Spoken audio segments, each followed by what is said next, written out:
Il semble que vous fournissiez des informations sur les résultats d'une élection présidentielle aux Comores. Si cela est exact, félicitations au président sortant Azali Assoumani pour sa victoire avec 62,97% des voix dès le premier tour. Les résultats des élections sont toujours des moments importants pour les pays et leurs citoyens, et ils peuvent avoir des implications significatives pour l'avenir politique et social. Si vous avez d'autres questions ou avez besoin d'informations supplémentaires, n'hésitez pas à les poser. Je suis désolé d'apprendre le décès de Jérôme Carlos, le célèbre journaliste, écrivain et historien au Bénin.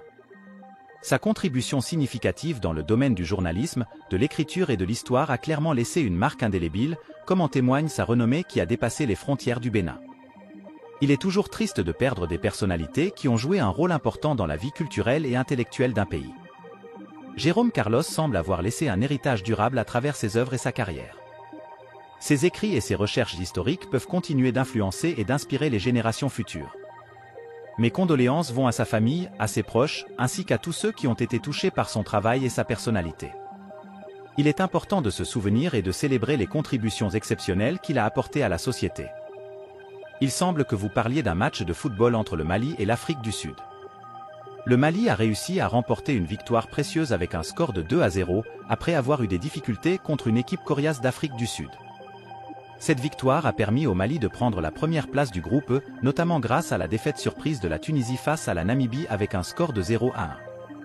Cela peut avoir des implications importantes pour la suite du tournoi, en fonction du format et des règles de la compétition. Je suis désolé, mais je n'ai pas accès à des informations en temps réel, car ma base de données a été mise à jour pour la dernière fois en janvier 2022.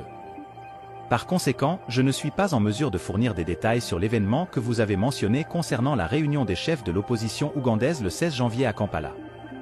Pour obtenir des informations actualisées, je vous recommande de consulter des sources d'actualité fiables, telles que des sites de presse internationaux, des agences de presse ou des médias locaux en Ouganda. Ces sources devraient pouvoir vous fournir des détails précis sur la réunion et les points de presse des chefs de l'opposition à Kampala. Je ne dispose pas d'informations en temps réel après ma dernière mise à jour en janvier 2022. Cependant, en janvier 2022, je n'ai pas d'informations spécifiques sur la situation politique que vous avez mentionnée au Sénégal.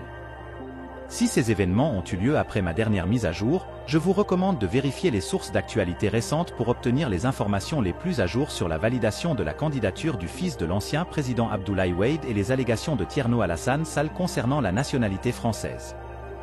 Vous pouvez consulter des sources d'informations fiables telles que des sites de presse, des journaux en ligne ou des déclarations officielles du Conseil constitutionnel ou des autorités compétentes au Sénégal pour obtenir des informations à jour sur cette affaire. En effet, le Nigeria, en tant que premier producteur de pétrole brut en Afrique, a longtemps dépendu des importations de produits pétroliers malgré sa richesse en ressources pétrolières. Les problèmes persistants liés à la vétusté des infrastructures, aux problèmes de gestion et à la corruption ont entravé la capacité du pays à raffiner son propre pétrole pour répondre à la demande intérieure de carburant.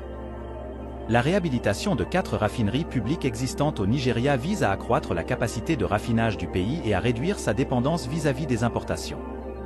Ces raffineries sont celles de Port Harcourt, Warri et Kaduna. L'objectif est d'améliorer leur efficacité opérationnelle et de les remettre en état de fonctionnement optimal. Parallèlement, le méga-projet de raffinerie d'Aliko Dangote à Lagos est une initiative majeure qui pourrait considérablement changer la donne. Dangote, homme d'affaires nigérian et l'une des personnes les plus riches d'Afrique, a investi massivement dans la construction de la plus grande raffinerie de pétrole en Afrique. Cette raffinerie devrait avoir une capacité de traitement d'environ 650 000 barils de pétrole brut par jour, ce qui permettrait au Nigeria de devenir autosuffisant en matière de carburant et même d'exporter des produits pétroliers raffinés. La mise en service réussie de ces raffineries réhabilitées et du projet de Dangote contribuerait non seulement à satisfaire la demande intérieure de carburant, mais aussi à générer des revenus grâce à l'exportation de produits pétroliers raffinés. Cela pourrait également stimuler l'économie du pays en créant des emplois et en attirant des investissements dans le secteur pétrolier.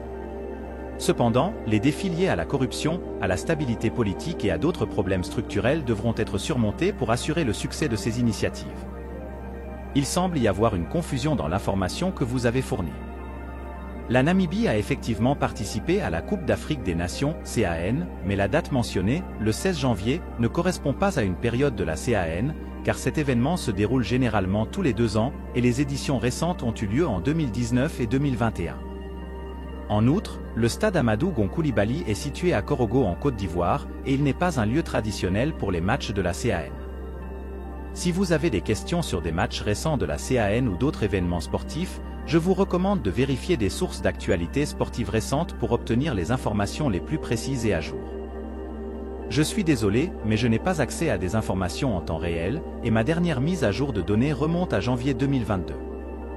Par conséquent, je ne suis pas au courant des événements survenus après cette date, y compris l'incident que vous mentionnez entre l'armée rwandaise et la RDC le 16 janvier 2024. Pour obtenir des informations à jour et précises sur cet incident, je vous recommande de consulter des sources d'actualité fiables, telles que des sites de presse internationaux, les déclarations officielles des gouvernements concernés ou les rapports des organismes internationaux.